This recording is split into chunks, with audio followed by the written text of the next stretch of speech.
The Art of Self-Reflection, Dealing with Difficult People. I've had some horrible things happen in my life, some of which actually happened. Mark Twain. How should I deal with that one difficult person is perhaps one of the most frequently asked questions when you are active as a coach. Although there is no clear answer, the solution often comes down to the same thing. Look in the mirror at how difficult you are yourself. This question is usually not appreciated, but those who dare to delve into the question quickly find solutions. It is not literally about how difficult you are as a person. It is about how difficult you make it for yourself through your way of thinking and giving meaning to situations. Self-reflection is often key to understanding and dealing with challenges in relationships and interactions with others. When we are confronted with difficult people, it is often a reflection of our own internal conflicts or beliefs. By asking ourselves questions and examining our own behaviors and thoughts, we can most of the time gain insight into the situation. It is therefore not always about how difficult we really are, but about the way we interpret situations and give meaning to them.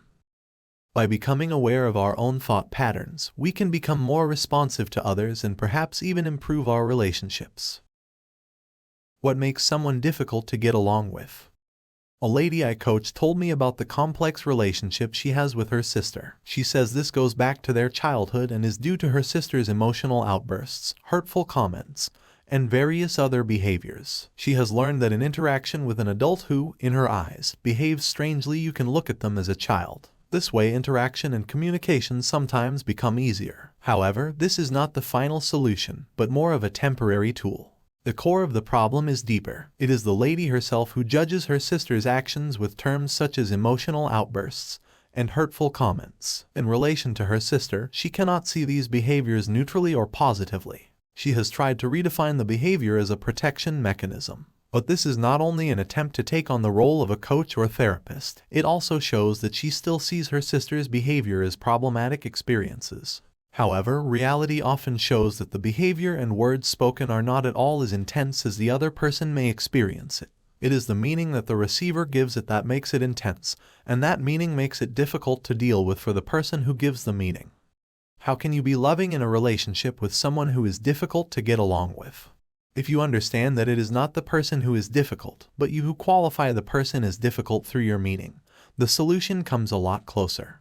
You can significantly improve the relationship in the 3 steps that follow. Observe what really happens without a colored filter. For example, I have a colleague who always wants to be right. That's my observation, but still with a filter, namely always and wanting to be right. In reality, it is someone who regularly gives his opinion even if it is different from others. Due to this clean observation, the word always is immediately deleted. In addition, I can no longer use the statement wanting to be right, because he only offers an opinion. Consider what the other person's behavior reveals about you. When I do intense research about something, I often take a firm stand. When others disagree with me, it can lead to intense discussions, especially if I cannot convince them of the facts I know, and they have not studied the topic themselves. The colleague who has his opinion mainly irritates me because I want to be proven right. So it's not really about him expressing his opinion but about my reaction to it. In other words, he's not doing anything out of the ordinary. It's my perception that's distorting the situation. When I continue to see him through my irritated filter as someone who always wants to be right, our relationship is disrupted. Give the other person's behavior a positive label. Once I am able to let go of my own thought patterns, I can see my colleague's behavior in a more positive light. For example, as an expression of someone with a strong sense of justice, someone who wants to gain deeper insights through discussion and open dialogue, or someone who does not blindly follow the crowd but firmly supports his own beliefs. By attributing these qualities that I value to that person, he suddenly becomes more valuable in my eyes. What previously seemed like an annoying discussion now becomes a valuable contribution that can strengthen or adjust my opinion on a certain topic. Irritation gives way to gratitude. When we label someone as annoying, we are often the ones who are annoying. In personal relationships, it can be challenging to be aware of the meaning we assign to someone and their behavior, especially when we have known someone for a long time. A small action or comment that resembles something from the past can quickly lead to negative predictions. Then thoughts arise such as, here we go again, or this isn't going to work out. This is not because the person is doing exactly the same as before, but because of our tendency to generalize. For example, the last time she raised her voice it ended in an emotional outburst, so it's likely to happen again this time. Such thoughts say less about the reality of the situation and more about how we can get in our own way. With such an expectation in mind, we are likely to respond in a way that exactly elicits the expected response. There are people who even express their prediction out loud. Oh no, here we go again. Do we have to go into that emotional stuff again? Can you imagine how the other person feels and how we come across ourselves? A positive prediction, such as, how brave of her to try to find the right words, even though she finds it difficult, can change the entire dynamic. With such an attitude, you as a listener can show more understanding, patience, and empathy, which may make the other person feel calmer and understood. Sometimes it even becomes possible to say sorry that in a dialogue you were able to leave the other person full of emotion. The child perspective and the importance of positive meaning-making. In human interactions, the child perspective can help us empathize with others. However, it is not always necessary to understand the origin or reason for someone's behavior in order to put a positive spin on the situation. It is often more productive to simply give positive meaning to their behavior, regardless of its origin. Why positive meaning-making? While many behaviors may have their origins in the past, we live in the present.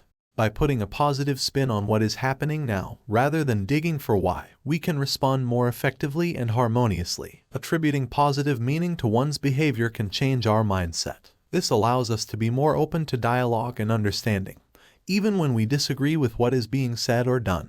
When we choose positivity, we are more likely to receive positivity back. This can lead to more productive and joyful interactions. Putting this approach into practice takes practice. When faced with behavior that you perceive as difficult, try to take a moment to find positive meaning. Ask yourself, what is a constructive way to look at this situation? Or, how can I see this behavior in a way that contributes to a positive interaction? By asking yourself these questions, you train yourself to choose positivity, which in turn can lead to more satisfying and harmonious relationships. Less judging is more understanding.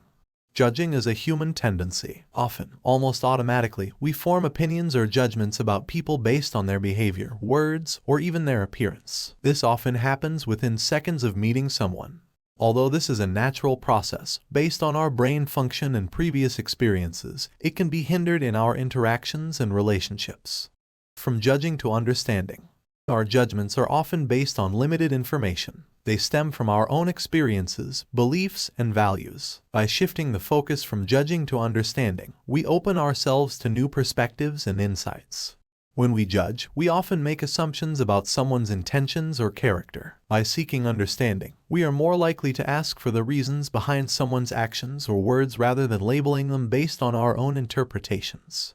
Understanding leads to empathy. Empathy strengthens the connection between people. When we stop judging and start understanding, we can build deeper and more meaningful relationships.